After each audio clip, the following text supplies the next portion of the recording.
নদীর কলতান আর ঢেউয়ের ছন্দে বরগুনার ভারানীখালে এখন বইছে শিক্ষার নতুন হাওয়া। কোনো ইট পাথরের চার দেয়াল নয়, বরং বিশাল নৌকার ভেতরে গড়ে তোলা হয়েছে আধুনিক ক্লাসরুম। নাম দেয়া হয়েছে শিক্ষাতরী। এই বিশেষ উদ্যোগে বরগুনার পৌর শহরের ১৬টি মাধ্যমিক বিদ্যালয়ের ৫৪৩ জন শিক্ষার্থী অংশ নিচ্ছে, যেখানে সম্পূর্ণ বিনামূল্যে শেখানো হচ্ছে স্পোকেন ইংলিশ, গণিত এবং বিজ্ঞান। স্কুলে অঙ্কের যে ক্লাসগুলো করি সেগুলো এখানে আমাদেরকে প্র্যাকটিক্যাল করে দেখানো হচ্ছে। যা কিছু শিখি তা এখানে হাতে কলমে শিখছি।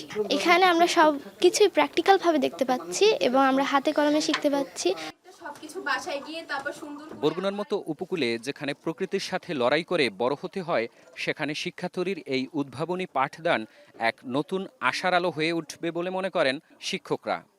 বিজ্ঞানের এবং গণিতের যেগুলো প্র্যাকটিক্যাল দেখতেছে, এই জন্য আমরা এখানে নিয়ে আসছি।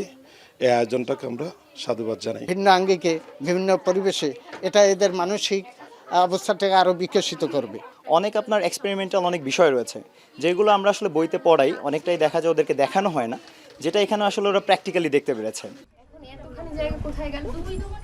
প্রশিক্ষকরাও মনে করেন উপকূলের প্রতিটি শিক্ষা প্রতিষ্ঠানে কাগজে কলমের বাইরেও গণিত ও বিজ্ঞান শিক্ষায় প্রয়োজন এমন বাস্তব শিক্ষা, যা শিক্ষার্থীদের মেধা বিকাশে গুরুত্বপূর্ণ ভূমিকা রাখবে।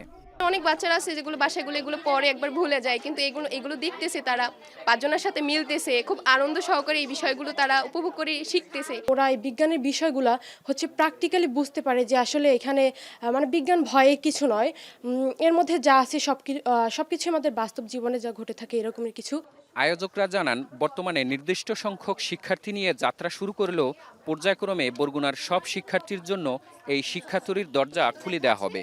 পিথাগোরাসের উপপাদ্য আছে আমাদের ওখানে, তারপরে ভগ্নাংশের খেলা, তারপরে কিভাবে যোগ করতে হয়, কিভাবে ভাগ করতে হয়, মূলত ওরা খুবই সুন্দরভাবে বুঝতে পারে। একটা প্রাকৃতিক পরিবেশে শিক্ষা হাতে কলমে দেওয়া, এটা সত্যিই ফলপ্রসূ।